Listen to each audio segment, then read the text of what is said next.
오늘의 설교 제목은 지난주에 이어서 방향이라는 두 번째 시리즈 설교입니다. 방향.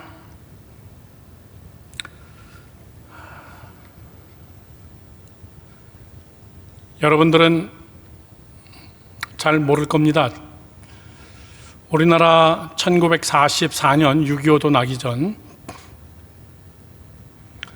우리나라 땅에 처음으로 만든 댐은 청평댐입니다. 가평에 있는. 지금 가서 보면 굉장히 초라한데 목사님은 초등학교 때 거기로 여행을 가고 전국에서 그거를 구경하기 위해서 몇 박 며칠 동안 수학여행을 오고 그랬어요. 이 청평댐 이후에 1967년도 그 당시에 대통령 박정희 대통령은 갑자기 청와대에서 그 당시에 건축업의 큰 회사 네 회사를 회장들을 청와대로 부릅니다. 현대, 삼부, 삼한, 대림, 굉장히 당시에는 큰 회사들이었습니다. 이 회사 회장 네 사람하고 박정희 대통령하고 같이 함께 이야기를 나누면서 거기서 뜻밖의 이야기를 합니다. 굉장한 프로젝트를 이야기합니다. 그것이 뭐냐면은 춘천에 세워지는 소양강 다목적 댐을 건설하자는 이야기를 박정희 대통령이 이야기했습니다. 청평댐의 4-5배 이상입니다. 당시에 대한민국이 그것을 감당할 만한 프로젝트인가? 그때 이 네 회사 사장은 충격적일 만큼 그 이야기를 청취했습니다.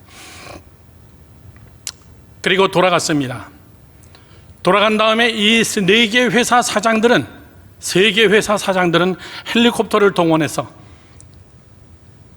춘천의 물줄기를 전부 다 시찰을 하고 그 다음에 소양강 다목적 댐이 건설돼야 될 현장을 답사를 하고 그리고 견적을 뽑고 낙찰가 이런 것들에 전념해서 계산해내기 시작했습니다. 그때 현대의 정주영 회장은 돌아오자마자 박정희 대통령을 만나고 돌아오자마자 회사 직원들을 참모들을 다 퇴근시키고 딱 한 사람 경제 담당 수석만 같이 함께 이야기를 나눴습니다. 지금부터 내가 한 말은 완전히 비밀로 하고 내가 묻는 말에 대답만 하세요. 우리 지금 현대에 현찰로 쥐고 있는 돈이 얼마입니까? 엉뚱당뚱하게 우리가 현찰화할 수 있는 돈 톡톡 털으면 얼마가 될 것 같습니까? 그랬더니 얼마입니다. 이렇게 얘기하니까 정주영 회장이 지금부터 이 돈을 다른 데 쓰지 말고 어떻게든지 현찰을 이거보다 2배 더 많이 만들어 놓으세요. 이렇게 얘기를 했습니다. 그리고 나서 일주일 후에 정주영 회장은 자기의 참모들을 모아놓고 그리고 이런 이야기를 합니다. 지금 춘천의 소양강 댐 건설을 박정희 대통령이 시작을 하려고 합니다. 극비리에. 이 소양강 댐이 만들어지면은 그동안 비만 오면은 한강 상류의 이 물줄기로 인해 가지고 늘 물바다가 되어지는 지역이 어딥니까? 그거를 샅샅이 조사하세요. 그렇게 하고 왜 그랬습니까? 춘천 소양강 다목적 댐이 건설되면은 이제 서울 시내에 물바다가 되는 동네는 없어진다는 거예요. 그리고 그것을 샅샅이 조사한 땅이 어디냐면은 대한민국 서울에서 제일 비싼 강남 삼성동 그리고 압구정동 그 땅이었습니다. 개발되지도 않았고 사람 살지도 않은 몹쓸 땅. 왜? 여름만 되면 물이 넘쳐나니까. 그러면 소양강 다목적 댐을 만들고 나면은 거기는 물이 넘쳐날 일이 없는 최고의 땅이 되는 거예요. 정주영 회장은 그 돈을 다 풀어가지고 삼성동과 압구정동 땅을 다 사버린 거예요. 현대에서. 다른 사람들은 댐을 얼마에 건설할 것이냐, 얼마의 낙찰가를 볼 것이냐 여기에 집중하고 있을 때 남들은 그 방향으로 갈 때 정주영 회장은 다른 사람하고는 다른 방향을 쳐다본 거예요. 어마어마한 부동산의 부자가 한순간에 돼버렸습니다. 현대건설사라는 책을 보면서 제가 읽은 책입니다. 돈 버는 사람은 다르구나. 생각이 다르구나. 남들 다 춘천 소양강에 집중하고 있을 때 거꾸로 뒤집어서 정주영 회장은 물을 넘치는 땅이 어딘가 거기를 쳐다보면서 어마어마한 돈을 부동산을 확보하고, 여러분 지금 그 땅이 얼마나 비싼 땅이 됐습니까? 거기에 현대 아파트를 엄청난 단지를 짓기 시작했습니다. 목사님이 무슨 말 하는 겁니까? 방향이에요. 방향. 세상 사람도 방향을 정확하게 잡으면 차원이 다른 인생을 삽니다. 남들과 쳐다보는 방향이 다 똑같고, 남들이 생각하는 방향과 다 똑같고, 남들이 쫓아가는 유행이나 풍조를 다 쫓아가는 똑같은 방향에 가진 사람들은 자기들끼리 물고 뜯다가 다 같이 함께 여러분 패배자가 되는 거예요. 예수님은 그래서 뭐라고 얘기하냐면은 사람들이 많은 곳으로 가지 마라. 거기는 넓고 쉬워서, 거기는 필경 죽음의 길이니라. 좁은 길로 가라. 거기는 험하고 힘들어서 남들이 거기로 가려고 하지 않는다. 그건 생명의 길이다. 그 얘기예요. 그 길은 어디냐라고 얘기할 때 예수님은, 목사님이 지난주에 설교한 겁니다. 내가 곧 길이요 진리요 생명이다. 나를 따르는 것은 쉬운 게 아니다. 내 십자가를 지고 나를 따라야 된다. 그래서 리더십이 뭐냐? 인생의 본질적인 목적이 뭐냐? 길싸움인데 내 길을 따라라. Follow me. 내가 너를 사람 낚는 어부가 되게 할 거다. 사람 낚으면은 여러분 그 안에는 뭐가 포함되어 있어요? 사람 속에는 모든 게 다 숨어 있어요. 물질도, 명예도, 성공도, 행복도, 불행도, 슬픔도, 가난도 다 사람 안에 있습니다.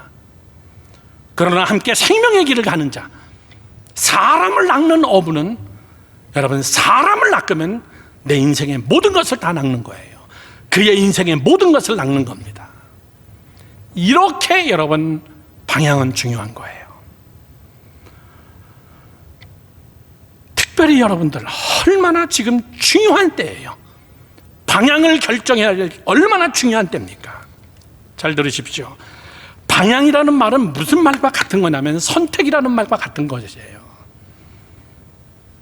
방향을 설정했으면 우리는 그리로 갑니다. 방향은 곧 설정이에요. 그러면 방향을 잘 잡으면 여러분 다 성공하더냐 그 얘기예요. 다 의롭게 살고 다 하나님의 뜻대로 살더냐? 방향을 잘 정했더니 No. 그 다음에 뭐가 필요합니까? 집중입니다. 집중. 다른 거 쳐다보지 않는 거예요. 예수님이 얘기했습니다. 쟁기를 잡았으면은, 나를 따르겠다고 마음 먹었으면은, 십자가의 길을 가겠다고 내가 마음 먹었으면은, 내가 천국의 길을 가겠다고 마음 먹었으면은 잘했다. 그러나 그게 끝이 아니다는 거예요. 집중. 다른 거 쳐다보지 마라. 목사님이 청년부 설교하면서 엄청나게 강조한 것이 집중입니다. concentration. 집중해라. 여기 가다가 저기 가다가 이거 아닌가 보다, 아까 그건가 보다, 다시 또 돌아갔다가 이건 아닌 것 같아, 또 다른 데로 갔다가 방향을 한번 선택은 잘했어요. 그런데 집중하지 못합니다. 여러분, 목사님 보세요. 사람의 능력 중에 굉장히 중요한 능력은 선택의 능력입니다. 방향 설정의 능력이에요. 그러나 제2의 능력이 뭐냐라고 할 때는 반드시 함께 가야 될 제2의 능력은 여러분 자세라는 능력입니다. 자세. 선택한 거에 대한 자세. 공부해야지, 열심히 공부해야지. 그런데 자세가 안 됐어. 맨날 놀고 있어. 그러면서 맨날 뭐라고 얘기해요? 훌륭한 사람이 돼야지, 정말 하나님 앞에 쓰임 받아야지. 노는 거는 맨날 엉뚱한 걸 놀고 있어요. 자세가 안 돼 있습니다. 이 세 가지의 단어는 다 똑같이 함께 묶인, 같이 함께 돌아가는 에너지예요. 그게 뭐라고요? 방향, 집중, 선택. 이 세 가지는 똑같은 단어입니다. 이 세 가지에 대해서 뛰어난 타고난 인물이 있는데 그 인물이 누구냐면은 다윗입니다. 1부, 2부 장 목사님 설교하고 저하고 지난주 이번 주 이렇게 뒤바뀌었어요. 저는 지난주일 날 장 목사님은 인물 다니엘을 설교했고, 저는 오늘 인물 다윗을 설교하고, 저는 지난주일 날 그 길이 되신 예수 그리스도 그분을 말씀드렸고, 오늘 장 목사님은 또 그 말씀을 드린 거예요. 저하고 X자로 어긋났지만 똑같은 말씀입니다. 잘 들으세요. 젊은이 설교에 맞게 각색하고 단어를 교정하고 본문을 교정해서 똑같은 내용을 오늘 여러분들의 시기에 가장 적절한, 가장 여러분 마음에 뿌리 박아야 될 그 방향의식. 두 번째는 다윗처럼이에요. 다윗처럼. 여러분, 다윗에게서 배우세요. 역사학자 아놀드 토인비는 이런 얘기했습니다. 사람이 사람에게 배우지 못하면, 사람이 사건과 역사 속에서 배우지 못하면 그 사람은 계속 똑같은 실수를 반복한다. 우리가 배울 때 제일 중요한 배움이 누구냐라 할 때는 사람입니다. 그런데 그 사람이 누구냐죠. 그 사람이 인간적인 세상적인 사람이냐, 세상적인 스펙을 놓고 볼 때는 별 볼 일 없는 사람이지만 하나님의 손에 붙잡힌 바 되어서 대단한 능력을 발휘하는 그런 사람들. 여러분, 저는 두 번째, 이 다윗은 아버지의 양을 치면서 어린 시절 들짐승과 목숨 걸고 사자의 입을 찢은 애예요. 애. 그 정도만 아니었습니다. 17살의 나이에, 고등학생이죠. 그 나이에 골리앗과 1대1로 맞짱 떠서 골리앗을 한 방에 여러분 때려 눕힌 자예요. 그런데 그것이 나라를 위한 것이었는데 웬걸 이게 거꾸로 뒤집히면서 자기 인생에 험한 길을 걷기 시작합니다. 자그마치 13년 동안 외롭게 도망다니는 인생을 살기 시작합니다. 도망다니면서도 많은 죽음의 골짜기에 갑니다. 어려움 많이 당합니다. 굉장히 힘든 인생을 살아요. 제가 여러분에게 물어볼까요? 이렇게 어려운 인생을 사는 사람은 세상에 없어요. 제가 볼 때는 이런 인생을 산 사람은 없어요. 왕이 됐으면 이제 다 모든 힘든 건 다 끝났을까? 왕이 되니까 웬걸 더 많은 전쟁이 있어요. 자기가 맨 앞에 나가서 전쟁을 치러야 돼요. 그래서 전쟁에 능한 다윗이에요. 다윗이 그래서 항상 이야기할 때 전쟁에 능한 우리 아버지 하나님과 같이 함께 전쟁에 나간 거예요. 아무리 하나님이 나하고 같이 해도 전쟁에 나가면 겁나. 무슨 얘기야. 평안하면 아무 일 없을까라고 했는데 자기 아들, 제일 잘난 압살롬이라는 아들이 아버지 나라를 향하여서 도전에 칼을 들고 쿠데타를 일으킵니다. 생각하지도 않았던 어려움이기 때문에 다윗은 신발도 신지 못하고 도망갔다 그랬어요. 인생 엄청 험악한 사람이에요. 그런데 그런 사람이 어떻게 오늘과 같은 이 시편의 찬양을 쓸 수 있나 얘기해요. 하나님이여, 내 마음은 정하였사오니 내가 노래하며 나의 마음을 다하여 찬양하리로다. 비파야 수고마 깰지어다. 내가 새벽을 깨우리로다. 어떻게 이런 시편을 쓸 수 있을까? 여러분, 고생 많이 하고 자란 사람은 특징이 뭐냐면 거칩니다. 말투가 굉장히 거칠어요. 고생 많이 하고 자란 사람들의 특징이 굉장히 여러분 삶이 거칩니다. 행동이 거칠고 판단력이 굉장히 거칩니다. 그런데 다윗은 굉장한 어려움을 겪었는데도 굉장히 온유합니다. 자기의 환경이 자기를 무너뜨리지 않고 하나님을 향하여서 그 마음이 온유하게 잘 여러분 훈련되어졌기 때문에 하나님은 다윗을 무지하게 사랑하는 거예요. 환경에 구애받지 않은 자, 어떻게 이런 시편을 쓸 수 있을까? 이렇게 어려운데 여호와여, 내가 만민 중에서 주께 감사하고 문 나라 중에서 내가 주를 찬송합니다. 어우, 재수없어, 왕재수야, 뭐 이러면서 자기 인생을 막 비관할 수 있고 부모를 비관할 수 있는데 다윗은 그렇지 않아요. 여러분, 저는 오늘 방향에 대해서 마지막 설교의 결론을 맺으면서 사람한테서 배우세요. 사건에서 배우세요. 다윗의 그 선택력은 어디서 나왔을까? 매 순간순간 다윗의 분별력, 그건 어디서 나왔을까? 다윗이 한번 딱 방향을 정하면은 흔들리지 않고 그대로 그 방향 그대로 나가는 그런 집중력은 어디서 나오나? 여러분, 다윗에게서 우리가 굉장히 부러워해야 될 겁니다. 어떤 사건을 대할 때마다 진짜 기가 막힌 사람이다. 핵심적인 것 세 가지. 다윗은 어디에 집중한 사람이냐 그 얘기죠. 그 집중력, 뛰어난 그 집중력과 아울러 그것을 이루어내고 성취시키는 그런 방향의식을 열매로 만들어내는 자. 다윗의 인생 속에는 세 가지의 방향의식이, 집중력이 딱 꼽힌 사람입니다. 첫 번째입니다. 첫 번째, 다윗은 하나님에 대하여서 집중하는 자예요. 하나님 그 자체에 대해서. 다 같이 시작. 하나님에 대하여 집중하는 자. 다시 한번 시작. 하나님에 대하여 집중하는 자예요. 목사님 보세요. 일주일에 한 번 예배 시간에 1시간 하나님에게 집중하는 게 아니에요. 자기의 라이프 전체가 다, 좋은 일이든 슬픈 일이든 나쁜 일이든 어떠한 환경이든 24시간이 그의 생각이나 말이나 사건을 처리해가는 모든 것이나 그 방향과 집중력이 하나님 그분 자신에게 탁 꼽혀 있는 사람이에요. 다윗이 그런 사람이에요. 여러분, 고난이 오면 제일 힘든 게 뭐예요? 여러분, 그렇게 힘든 고난 많이 안 겪어봤잖아. 목사님이 60 넘었어요. 어려움 많이 겪어봤습니다. 가난이 뭔지도 알아요. 어렸을 때는 대학원 시절에는 집이 가난해서 버스 안에서 이태리 타올 장사도 해봤어. 하나 팔면 1,000원, 700원은 공장 갖다 주는 거고 300원은 내 거야. 100개 팔으면 3만 원이 내게 되는구나. 난 그것도 많이 해봤어. 가난이 뭔 줄 알아요.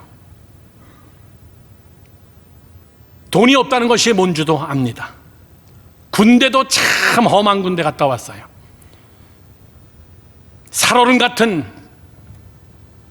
오죽했으면 목사님이 그랬겠어? 나라에 충성해야 되겠다, 군대 충성해야 되겠다, 이런 비전 없었어요. 살아서 제대해야 되겠다. 반드시 살아서 어디 장애가 되지 않고 다치지 않고 살아서 제대해야 되겠다.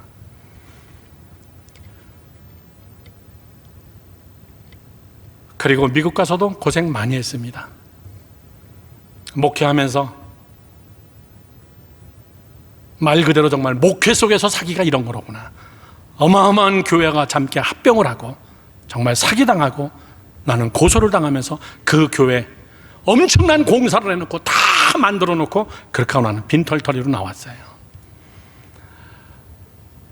여러분, 저를 작은 일이든 큰 일이든 여러분, 고난이 오거나 어려운 문제가 생길 때 제일 힘든 게 뭡니까? 제일 힘든 거는, 빨리 얘기합니다 목사님이, 그 사건 자체가 힘든 게 아니에요. 방향을 못 잡아서 힘든 거예요. 이거 어떻게 해야 되지? 이거 무슨 말을 해야 되지? 내가 어느 편에 서야 되지? 이거 먼저 해야 되나? 저거 먼저 해야 되나? 이걸 내가 잡아야 되나? 포기해야 되나? 정면으로 갈까? 측면으로 갈까? 지금 갈까? 나중에 갈까? 방향을 못 잡는 게 제일 힘든 거예요. 그런데 어느 날 방향이 딱 잡히면은 그 다음서부터는 이 문제가 더 이상 내게 문제가 되지 않는 거예요. 방향은 그렇게 중요해요. 자, 바둑이나 장기를 둘 때 가만히 보면은 누가 제일 잘 두냐면은 검은 돌, 흰 돌 가진 사람이 아니라 옆에서 훈수 두는 사람이 제일 잘 둬. 와, 다 알아. 축구는 여러분 누가 제일 잘합니까? 메시, 호날두, 손흥민, 천만의 이야기예요. 축구는 누가 제일 잘하냐면 해설가가 제일 잘해. 아, 네, 저러면 안 되죠. 자기가 가서 해봐. 세상에서 축구 제일 잘하는 사람은 해설가야. 뭐 그 사람 말만 따르면 한 200골 넣을 것 같아. 그런데 들어가서 해봐요. 아무것도 안 보여요. 이번에 죽었던 마라도나라는 아르헨티나가 나온 세계적인 축구 천재, 마라도나가 그런 얘기합니다. 축구를 잘하는 사람은 볼을 갖고 뛰면서도 그라운드 전체를 보는 사람입니다. 축구장 전체를 보면서 뛰는 거예요. 그런데 아마추어는, 축구를 못하는 애들은 볼을 잡고 어떻게 이걸 피해갈까 앞에밖에 못 보는 사람이에요. 내가 볼이 올 때까지 기다리는 게 아니라 볼이 들어갈 만한 그런 지점에 가서 내가 서 있으면 볼이 내게 오더라. 축구장 전체를 보는 사람이에요. 어느 한쪽 구탱이에 집중하는 게 아니라 내 삶 전체를, 축구장 전체를 보면서 여러분 뛰는 그런 방향 감각이 있는 사람. 우리의 삶 속에서 수없이 많은 문제들은, 여러분 잘 들으세요, 계속 여러분 어려운 문제가 생겨. 지금은 여러분들은 나이가 젊기 때문에 그렇게 큰 문제가 없습니다. 결혼하고 나봐 문제는 큰 게 와요. 자식 낳고 나봐 더 큰 문제 와. 여러분이 조금 성공해봐요, 문제가 더 큰 문제가 옵니다. 여러분들이 더 높은 곳으로 올라가 보세요. 높은 곳에 올라갈수록 바람은 더 세지는 거야. 다윗이 왜 위대한데요? 그런 바람 다 맞은 사람이에요. 그런데도 불구하고 다윗은 아주 어려서부터 하나님에게 타겟, 포커스를 딱 맞췄기 때문에, 방향을 하나님에게 집중했기 때문에 다윗은 능한 사람이 될 수 있었던 거예요. 성경을 한번 볼까요? 다윗이 전쟁에 나가기 전에 사울 왕하고 이런 얘기를 합니다. 다윗이 왔는데 사울하고 친한 사람이에요. 이날 처음 만난 거 절대 아니에요. 알죠? 자기 아들 요나단하고도 여러분 잘하는 자예요. 사울이 왕에서 있는 동안에 귀신 들려가지고 생명의 위협을 느낄 때 어린 다윗이 자기 친구 다니엘을, 다윗의 사울의 아들이죠, 사울의 아들 요나단의 부탁으로 가서 수금 가지고 비파 가지고 요즘 말로 기타 치면서 왕 앞에서 그 귀신을 쫓아준 자예요. 이 전쟁이 나기 전에 상당히 실력 있죠. 이미 친한 사람이에요. 왜 네가 전쟁 나가려고 그러냐? 나가려면 내 아들 요나단이 나가야지, 왕의 아들인데. 그러면서 다윗은 뭐라고 이야기하냐면은 이런 이야기를 다윗이 하는 거예요. 여러분 잘 읽어보세요. 사무엘상 17장 36절에서 37절 말씀을 보세요.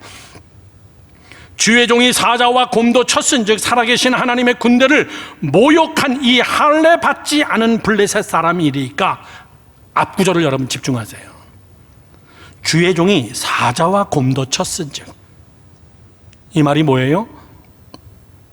나 어렸을 때, 지금도 어리지만은 옛날에 아버지 양떼를 지키러 나갔을 때 사자와 곰하고 싸워가지고 내가 이긴 사람이에요.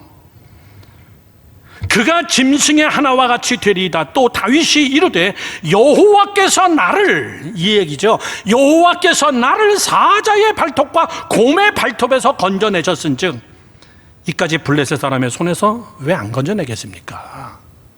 여러분 이 구절이 왜 중요한 줄 알아요?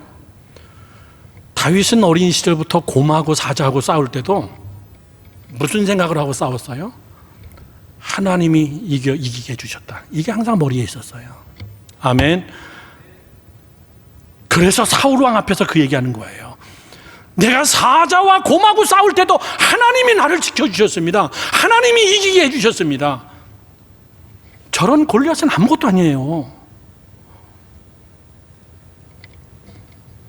저를 보세요. 다른 사람 같으면 뭐라고 얘기했겠습니까? 자기에게 집중합니다. 내가 곰도 사자도 찢어 죽였습니다. 내가 할 수 있습니다. 나 사자 곰 많이 죽여봤어요. 저 인간도 내가 죽일 수 있어요. 대개 사람들은 다 그렇게 얘기합니다. 그런데 다윗은 17살밖에 안 됐는데 자기 라이프에서 이루어진 사건에 그걸 전부 다 하나님에게 집중하는 거예요. 하나님이 이기게 해주셨어요. 여러분 고등학교 수능 잘 봤습니까? 우리 교회는 뭐 한두 명밖에 안 되지만은 하나님이 잘 보게 해주셨습니다. 여러분 대학 지금 잘 공부하고 있습니까? 하나님이 그렇게 해주셨습니다. 여러분 졸업해가지고 취직했습니까? 하나님이 하게 해주셨습니다. 우리 엄마 아빠 한 해 건강하게 하나님이 해주셨습니다. 이 코로나 기간 가운데 우리 예수마을교회 한 명도 여러분 확진자 없어요. 우리가 마스크 잘 쓰고 방역 잘 해가지고 물론 그렇게 해야죠. 그러나 하나님이 함께 하셨습니다. 모든 포커스를 다 하나님에게 집중하는 자세. 잘 들으세요. 저를 보세요. 그런데 사람들이 많이 하나님에게 집중하지 않고 많은 사람이 자기에게 집중합니다. 내가 이겼다, 내가 싸웠다, 내가 성공했다, 내가 잘났다. 방향이 틀려버렸어요. 그 사람 오래 못 갑니다. 절대 하나님이 오래 가게 놔두지도 않습니다. 왜? 사울을 보니까 알아요. 사울은 맨 처음 굉장히 여러분 겸손했어요. 나는 작은 자입니다. 나는 부족한 자입니다. 내가 어떻게 이 나라의 일대 왕이 될 수 있습니까? 그렇게 겸손했던 자가 어느 날부터 확 돌아서 버렸어요. 내가 해도 된다.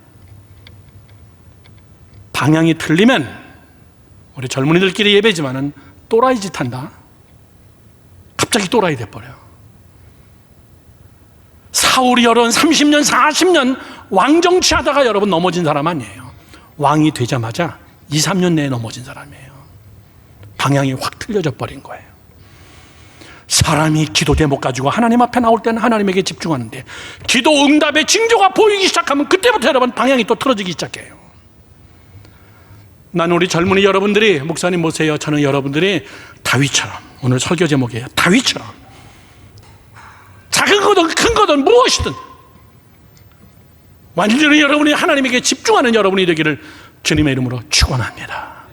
축원합니다. 뉴욕에서 편지가 와서 이메일이, 목사님 미국에서 한국 가신 지 1년 됐는데 어떻게 사역하고 있나? 기독교 신문에서 글을 좀 쓰고 싶다고 글을 써달래요. 아무것도 한 것 없습니다. 코로나 때문에. 그냥 지금 열심히 돈만 붙여주고 있습니다. 가난한 나라들. 선교사님들하고 전략 회의만 하고 있습니다. 여러분, 난 그러면서 꼭 그 얘기했어요. 나 잘났다는 말이 아니에요. 하나님이 하신 것입니다. 다 하나님이 하셨습니다. 내려놓을 수 있는 것도 하나님이 하셨고, 이 상황 속에서도 많은 선교사들을 만날 수 있는 것도 하나님이 만나게 해주시고, 앞으로의 모든 프로젝트들 하나님이 하셨고 하나님이 하실 겁니다. 저는 우리 젊은이 여러분들이 저를 보세요. 하나님에게 집중하는 자가 되기를 주님의 이름으로 축원합니다. 자, 그런데 보세요. 막상 블레셋의 골리앗과 딱 맞닥뜨릴 때 다윗이 어떤 고백을 하나 한번 또 봅시다. 사무엘상 17장 45절에서 47절 말씀을 보십시오. 골리앗에게 이렇게 하죠. 다윗이 블레셋 사람에게 이르되 너는 칼과 창과 단창으로 내게 나아오거니와. 저를 보세요. 무슨 말이죠? 그 손에 들려있는 거 얘기하는 게 아니에요. 너는 방향이 무기에게 맞춰졌지, 내가 생각하는 힘은 너의 그 큰 키, 그리고 니네 나라가 가지고 있는 그 많은 무기들, 지금 네 뒤에 있는 그 군사들, 너는 거기에 방향이 맞춰졌지, 그 얘기예요. 난 아무것도 없어. 나는 이 짱돌 3개 가지고 나왔어. 지금 너하고 나하고 누가 무기가 좋으냐, 지금 그거 보자는 게 아니에요. 다윗은 그 대화 속에서도 무슨 말이 있냐면, 많이 가졌냐 적게 가졌냐, 누구 무기가 더 좋으냐, 이거를 얘기하는 게 아니라 나는 만군의 여호와 하나님이 내 편이시다, 그 얘기예요. 여러분, 이런 배짱이 있어야지. 제가 나보다 조금 더 가졌다고 찔찔 짜면서 하나님 나는 왜 안 주세요? 있는 것도 뺏을 것 같아, 내가 하나님이면. 제가 나보다 조금 속도가 빠르다고 하나님 나는 왜 속도가 안 납니까? 그러면 아마 속도 나지 못하게 아예 묶어버릴 수도 있어. 우리가 그걸로 여러분이 힘겨루는 거 아니에요. 많이 가졌다 적게 가졌다, 여러분 이것이 너는 지금 너가 가지고 있는 최고의 무기를 가지고 나오지만 그 다음 뭐라고 써 있습니까? 나는 만군의 여호와의 이름 곧 내가 모욕하는 이스라엘 군대의 하나님의 이름으로 내게 나아가노라. 무슨 말이죠? 나는 방향이 거기에 꼽혔어. 너는 무기에 꼽혔는데 나는 하나님에게 꼽혔어. 그놈 못 알아들어. 무슨 말하는지 지금.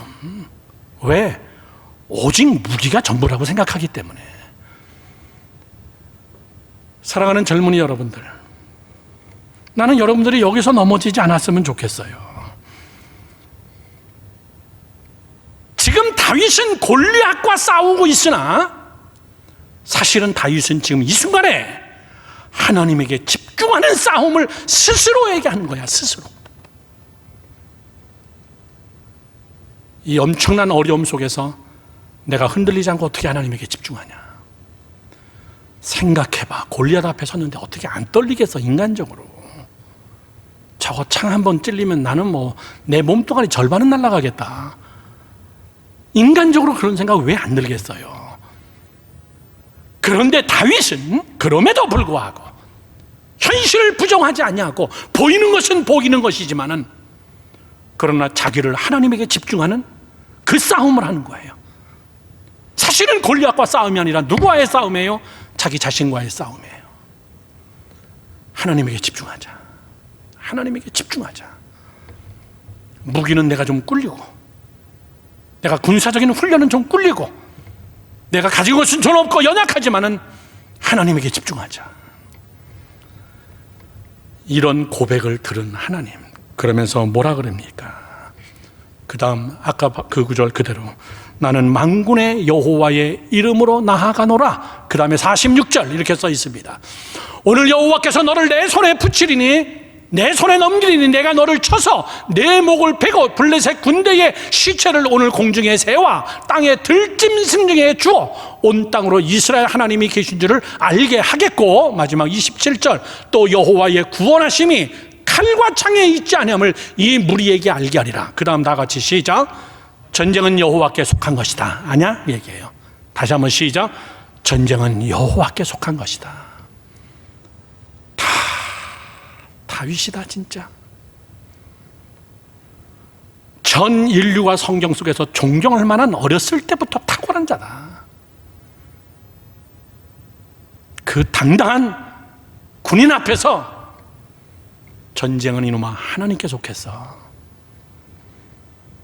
돈 많이 가졌다고 될 것 같니? 네가 훨씬 나보다 스펙이 좋다라고 될 것 같니? 천만의 이야기야.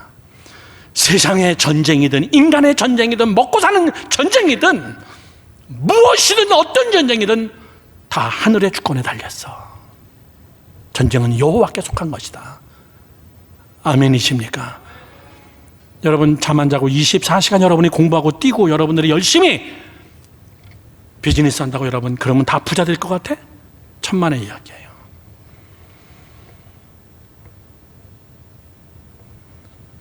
어저께 화장품 회사 증공 예배를 장 목사님하고 같이 갔어요. 35살의 젊은 여자. 엄마가 봉제 공장을 하는데 봉제 공장을 하면서 외국인들을 대하면서 거기서 아이디어를 얻어가지고 거기서 화장품을 만들기 시작했어요. 지난주 신문 보니까 그 자매가 나왔는데 한국에서 4개의 상을 여러분 휩쓸었어요. 수출상, 일하기 좋은 회사상, 건전한 회사상 해가지고 4천억 불을, 4천억 원을 여러분 몇 년 만에? 딱 2년 만에. 감당이 안 되는 거예요. 이거는 하나님이 하신 겁니다. 새벽 기도와 시간마다 나와서 기도하고. 사랑하는 여러분,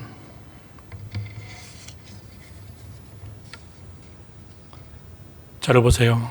문제가 닥쳤을 때 사람을 보면은 골리앗에게 집중하는 사람이 있고 하나님에게 집중하는 사람 둘 중에 하나예요. 골리앗한테 집중하는 사람의 특징은 뭐냐면 어쩔 줄 모릅니다. 그 사람보다 더 많은 무기를 가져오려고 사람들을 찾아다녀요. 무기 좀 꿔달라고, 와서 나하고 같이 좀 싸워달라고, 내 편 좀 되어달라고. 그런데 하나님에게 꼽힌 사람은, 다윗과 같은 자는 무릎 꿇고 하나님에게 집중하는 거예요. 하나님에게 달린 겁니다. 이게 방향이에요. 이게 집중력이고, 여러분들은 지금 싸워야 될 게 얼마나 많은데, 여러분들은 지금부터 선택해야 될 게 얼마나 많은데요. 전공도 선택해야 되고, 여러분 직장도 선택해야 되고, 배우자도 선택해야 되고, 자녀의 문제도 이제 애 낳으면 또 선택해야 될 게 수도 없이 여러분 많아요. 그때마다 다윗처럼 하세요. 아멘이십니까? 두 번째입니다. 두 번째, 다윗은 어디에 탁월한 자냐면, 두 번째, 하나님의 말씀에 집중하는 자입니다. 하나님의 말씀에 대하여 집중한 자예요. 다 같이 시작. 하나님의 말씀에 대하여 집중하는 자. 그분이 무엇이라 그랬냐 그 얘기예요. 그분이 뭐라 그랬냐, 거기에 집중해야 돼요. 들어보세요. 이런 고백이 있어야 돼요. 하나님은 항상 옳습니다. 시작. 하나님은 항상 옳습니다. 하나님은 굿이 아니라 굿의 최상급. 하나님은 베스트입니다. 사람은 굿이에요. 기껏 내가 붙드는 것은 굿 정도입니다. 그런데 하나님은 굿보다 훨씬 뛰어난 베스트를 가지고 있는 자예요. 그거보다 더 좋은 거 없어. 아브라함이 그것 때문에 굉장히 여러 번 실패했어요. 90이 넘어가도 애가 안 나오니까 나올 수가 없고 경수가 끊어지고, 이제는 여자로서의 모든 것 다 끝나니까는 어떻게 했어요? 여종 불러다가 그냥 애 낳아버린 거야. 그건 여러분 굿이었어요. 굿. 이스마엘 is good. 미쳤어요. 너무나 예뻐 이스마엘이. 아, 하나님의 약속이 얘인가 보다. 이것이 하나님의 뜻인가 보다. 하나님은 그거 아니었어요. 그게 철천지 원수가 되는 거예요. 지금까지 아랍 사람이 돼버렸어. 하나님은 100세의 베스트 이삭을 준 거예요. 난 굿 하나 붙잡고, 굿이라는 거 하나 붙잡고 간증하고 다니는 사람들을 보면은 나중에 그것 때문에 여러분 엄청 어려움 당하고 나면은 그 간증을 어떻게 회수할 길이 없어. 하나님이 해결해 줬다고 했는데 그것 때문에 더 큰 어려움 당했어. 그러면 나중에 그거 어떻게 여러분 버무릴 건데요? 하나님이 뭐라고 말씀하셨냐? God is good and best. 하나님은 좋으신 하나님이시고 최고의 하나님이십니다. 하나님이 하시는 것은 항상 옳습니다. 그 얘기예요. 그래서 우리가 그 찬송 부르죠. 나의 반석이신 하나님, 행하신 모든 것. 그 다음 뭐예요? 완전하시니 신실하신 하나님. 신실, 항상 믿을만 하신 분, 실수가 없으신 하나님, 완벽하신 하나님. 그분이 내뱉은 말은 절대 거둬들이지 아니하고, 그분이 하신 말씀은 상상을 초월하리만큼 기가 막힌 것을 이루시는 그 하나님. 여러분, 그 하나님의 말씀에 집중, 방향을 거기다 꼽으라고 얘기해요. 젊어서부터. 사건은 이런 사건이 일어났습니다. 다 잘 알잖아요, 여러분. 다윗이 도망 다니다가 너무너무나 힘들어. 자기 참모들도 있었어요. 알죠? 어느 날 동굴에 들어갔는데, 깊은 동굴에 숨어 있는데 사울 왕이 큰일 보시러 들어와서 혼자. 그거 단칼에 죽여버릴 수 있잖아. 그때 참모들이 뭐라 그러냐면, 왕이여, 죽입시다. 뭐라고 얘기해요? 거기다가 하나님이 우리에게 찬스를 주고 하나님이 우리에게 사울을 제거하고 죽이라고 심판자로 우리를 부른 겁니다. 왕이여, 그날이 오늘입니다. 이건 하나님이 우리에게 응답한 겁니다. 없애버립시다. 얼마나 여러분 은혜스러운 해석이야? 영빨 있는 해석이고. 근데 다윗은 그렇게 하지 않았습니다. 왜? 다윗의 라이프 속에는 하나님의 말씀에 집중하는 방향이 항상 흔들림이 없어. 이렇게 이야기합니다. 사무엘상 24장 1절에서 7절을 보겠습니다.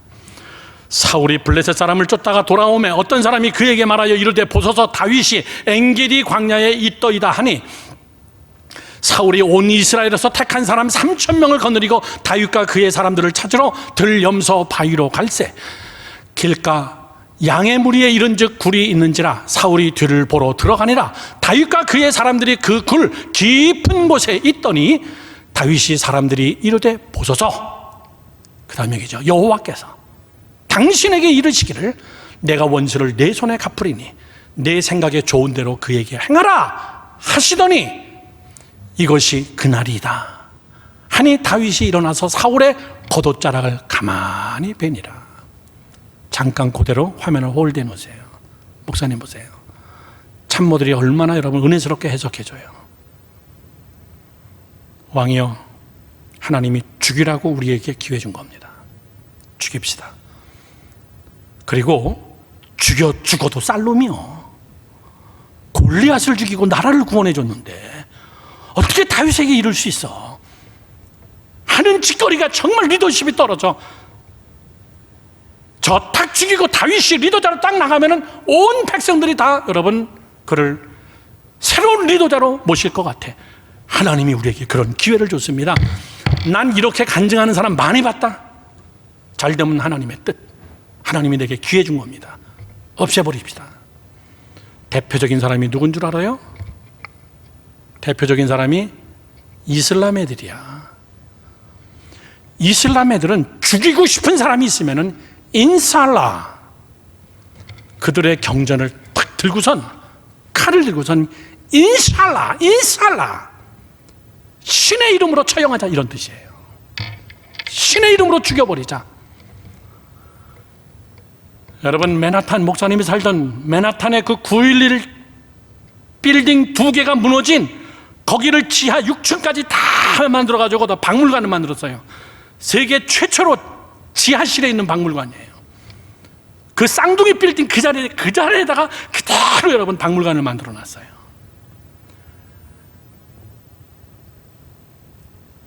마지막 비행기 테러범들이 지들끼리 나눈 대화가 블랙박스에 레코딩된 거를 들을 수가 있습니다.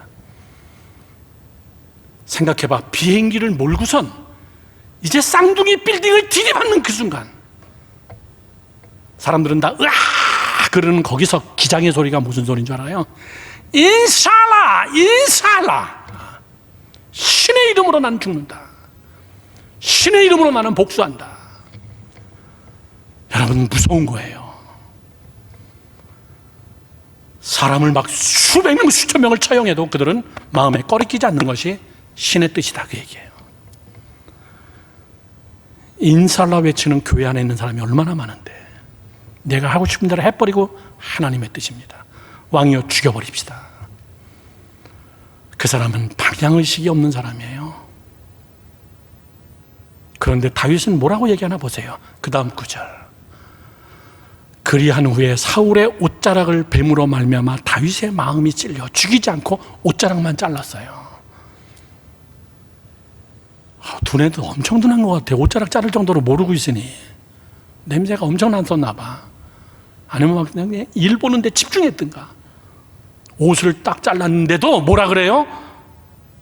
다윗의 마음이 찔렸다는 거예요. 내가 하나님의 기름 부은 종의 옷을 내가 찢다니,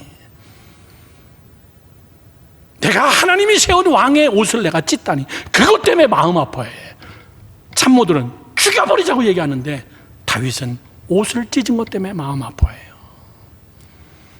그리고 뭐라 그럽니까? 6절 말씀. 자기 사람들에게 이르되 내가 손을 들어 여호와의 기름 부음을 받은 내 주를 치는 것은 여호와께서 금하시는 것이니, 말씀에 딱 방향이 틀어지잖아요. 이는 여호와의 기름 부음을 받은 자가 됨이니라. 목사님 보세요. 내가 위험해도, 내가 손해봐도, 내가 먼 길을 가도, 내가 고생을 해도 성경 구절을 지 마음대로 해석하는 거 아니에요. 죄를 성수하라 그러면 성수하는 거예요. 수천만 원, 수억 원 손해를 봐도 그냥 가는 거예요. 주일에 내 자리를 성수하는 거예요. 하나님은 그걸 보고 있습니다. 이게 지금 얼마짜리인데, 이게 지금 얼마짜리 계약인데, 주일이야 뭐 많으니까 다음 주에 또 드리면 되는 것이지. 예, 다음 주에 드려도 됩니다. 그러나 천만의 이야기예요. 천만의 이야기예요. 하나님의 말씀에 집중해 있는 자. 그래, 내가 돈을 못 벌어도 주일은 하나님의 것이다. 그래, 내가 굶어 죽어도 11조는 하나님의 것이다. 그래, 내가 많이 벌지는 못해도 11조는 하나님의 것이다. 목사님, 코로나 때문에 이 어려운데 지금 무슨 11조? 그거 여러분 다 다윗의 참모들이야. 다 다윗의 참모들이야. 이렇게 어려운데 무슨 11조입니까? 이렇게 힘든데 어떻게 여러분 나가서 예배를 드립니까? 다 다윗의 참모들이야. 이성, 논리. 사랑하는 여러분,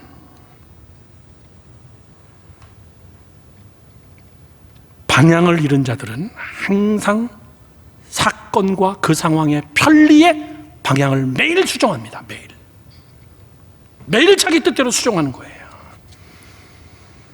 여러분, 동성연애가 죄다 그러면 죄야.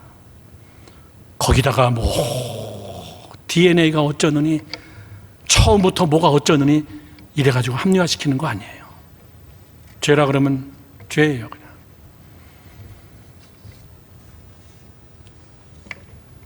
사람은 죄를 짓고 나면은 불순종의 구실을 자꾸 만들어내서 합리화시키는 겁니다.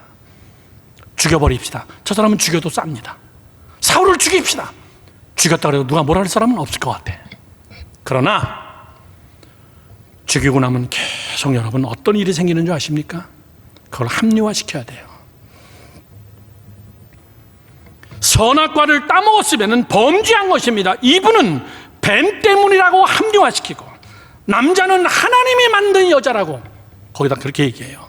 저 여자 때문에 이렇게 얘기 안 해요. 하나님이 여자 만들지 않았습니까? 그 이유를 하나님에게 뒤집어 씌는 거예요. 우리 구약 공부할 때 다 배웠죠. 아론은 모세가 십계명을 받으러 올라갔을 때 늦게 내려오니까 아론 중심으로 금송아지를 만들었어요. 모세가 내려와서 보니까 완전히 열받았어. 모세가 그때 뭐라 그럽니까? 당신이 늦게 왔기 때문에. 저 사람들이 하도 난리를 떨어가지고 금덩어리를 뽑아가지고 불 속에다 던졌더니 금송아지가 툭 튀어나왔습니다. 이렇게 얘기했어요. 사람은 방향이 틀어지면은 그거를 합리화시키는 게 사람의 근성입니다. 하나님은 그거를 굉장히 싫어합니다. 합리화, 이건 죄 중에서도 아주 무서운 죄예요. 나는 우리 젊은이 여러분들이 하나님의 말씀에 고정시키는 정말 그런 고집. 잘 보세요. 잘 들으세요. 교회 안에는 두 종류의 하나님이 존재합니다. 두 종류의 성도, 두 종류의 하나님. 첫 번째는 나를 창조하시는 믿는 자, 나를 창조하시는 하나님을 믿는 자가 있고, 두 번째 사람은 굉장히 많은 사람인데 내가 창조한 하나님을 믿는 자가 있어요. 언더스탠 하시면 아멘. 나를 창조한 절대적 하나님을 믿는 자, 거기다가 나를 맞추는 자가 있고, 두 번째 사람은 내가 하나님을 만들어버렸어. 내 편한 대로 내가 원하는 하나님을 만들어버리고 그 하나님을 매일같이 내가 조각해가지고 내가 원하는 스타일로 하나님의 말씀을, 하나님의 모든 것을 여러분 매일같이 다시 만들어버리는 그런 하나님을 믿는 것을 편애하는 자가 있습니다. 목사님이 여러분께 여러 차례 얘기했죠. 하나님을 조종하려고 하지 마세요. 하나님께 조종당하는 자가 되기를 축원합니다. 그게 방향의식이 있는 사람이에요. 마지막 세 번째입니다. 마지막 세 번째 결론이면서 하나님의 뜻에 대하여 집중하라고 얘기해요. 시작. 하나님의 뜻에 대하여 집중하라. 하나님이 뭘 원하시나? 뭐가 하나님의 사랑인가? 거기에 집중하라고 얘기해요. 아무리 선한 것이라도 자기가 좋은 것에 집중하지 말고 하나님의 뜻이 우선되게 하라 그 얘기예요. 아멘. 내가 이거 하고 싶은데 하나님의 뜻이 아니면 여러분 안 하는 거예요. 대표적인 게 뭔지 아십니까? 다윗의 마지막 인생 마지막에 성경 안 찾겠습니다. 다윗은 마지막 죽기 전에 꼭 하고 싶은 게 있었어요. 그게 뭐냐면 성전 짓고 싶었어. 그게 얼마나 좋은 마음이에요. 얼마나 아름다운 마음이야. 다윗이 인생 속에서 전쟁을 엄청나게 하고 전쟁도 회물을 굉장히 많이 가져왔기 때문에 창고에 하나 가득 쌓여서 얼마든지 성전 지을 수 있어요. 그래서 다윗이 하나님에게 하나님, 내가 성전을 짓고 싶습니다. 그랬더니 하나님이 뭐라 그래요? No. 딱 한마디로. 아니, 내 집을 짓겠대요. 하나님의 집을 짓겠다는데 왜 노하십니까? 그렇게 하지 않아요. 참, 다윗은요, 너가 아니야 그러면 두 번 다시 묻지 않습니다. 내 아들 때에 내가 하겠다. 다윗은 성전을 건축하는 의도가 분명했습니다. 리더십도 있고 재물도 있고 다 모아놨습니다. 그런데 하나님의 의도는 다윗이 아니라 솔로몬이었어요. 그거를 기꺼이 방향을 맞추는 자. 모세, 가나안에 넌 못 들어가. 그거에 대해서 모세가 하나님 앞에 항거하지 않고 가나안 땅을 눈앞에 놔두고선도 혼자 유유하게 느보산에 올라가면서 그의 말로가 어떻게 됐는지 모르고 자기의 사명을 끝까지 완수하는 이런 모세 같은 자들. 저를 보세요. 예수님은 십자가를 져야 돼요. 십자가를 안 질 수도 있습니다. 지고 싶지 않다고도 이야기했어요. 그럼에도 불구하고 내가 져야 된다 라고 할 때 그 뜻을 져버리고 겟세마네 동산에서 기도하면서 그때 나타난 베드로, 무슨 말입니까? 칼을 뽑아가지고 우리 선생님을 잡아가는 말고의 종의 귀를 잘라버리고 내 선생님 송거드리면 너희들 내가 가만히 있지 않아. 그때 예수님은 베드로에게 사단의 자식아, 하나님의 뜻을 방향을 트는 사람은 사단의 자식이에요. 하나님이 죽으라고 하는데 살 길을 만들어주면 의리 있는 사람이 아니라 죽일 놈이에요. 사단이에요. 사랑하는 성도 여러분들, 바울은 아시아로 가고 싶었어요. 아시아로 가려고 선교 전략을 다 짰습니다. 그런데 하나님께서 환상 가운데 바울을 마게도냐로 보내버립니다. 그거에 대해서 항거하지 않고 마게도냐로 그냥 가는 자. 그리고 맨 마지막엔 하나님은 바울을 로마로 보내버립니다. 거기는 왜 보내요? 거기서 너 죽어라 그 얘기예요. 하나님 이럴 수 있습니까? 내가 평생 하나님을 향해서 내가 얼마나 순종했는데 마지막에 나보고 로마 가서 죽으라는 거예요? 그런 얘기 안 했어요. 나는 로마를 가야 돼. 그게 여러분 방향의식이 있는 자입니다. 다윗과 같은 자예요. 저는 제가 가르치고 제가 목양하는 우리 산부 예배 젊은 청년들이 방향의식이 분명한 자가 되기를 주님의 이름으로 축원합니다. 우리가 그렇지 않은 자를 뭐라 그래요? 헤매고 앉아있네, 질퍽대고 있네, 헤매고 앉아있네. 헤맬 때는 헤매는 이유가 있는 거예요. 방향이 틀렸기 때문에 그럽니다. 방향은 잡았는데 집중력이 떨어지네. 예, 그것도 원인입니다. 나는 우리 젊은이 여러분들이 오늘 이 시간에 하나님 앞에 정말 간절한 마음으로 하나님 앞에 기도하세요. 이 찬송 있죠? 나의 영혼아 잠잠히 하나님만 바라라. 얼마나 멋있는 찬송입니까? 이 찬송 시편에 여러분 다윗이 쓴 찬송이에요. 우리 다 같이 이 찬송 부르고 기도하려고 합니다. 이 시편의 말씀처럼 나의 영혼아 잠잠히 하나님만 바라라. 나의 구원이 그에게서 나는도다. 오직 주만이 나의 생명이시고 오직 주만이 나의 능력이시다. 오늘 여러분 이 찬송을 부르면서 하나님 앞에 겸손한 마음으로 여러분의 방향을 다시 한번 점검하고 하나님을 향하여 달려가는 다윗과 같은 자가 되기를 주님의 이름으로 축원합니다. 축원합니다. 다 우리 그 자리에서 일어나서 이 찬송을 한번 하나님 앞에 전심으로 고백하면서 찬양하겠습니다.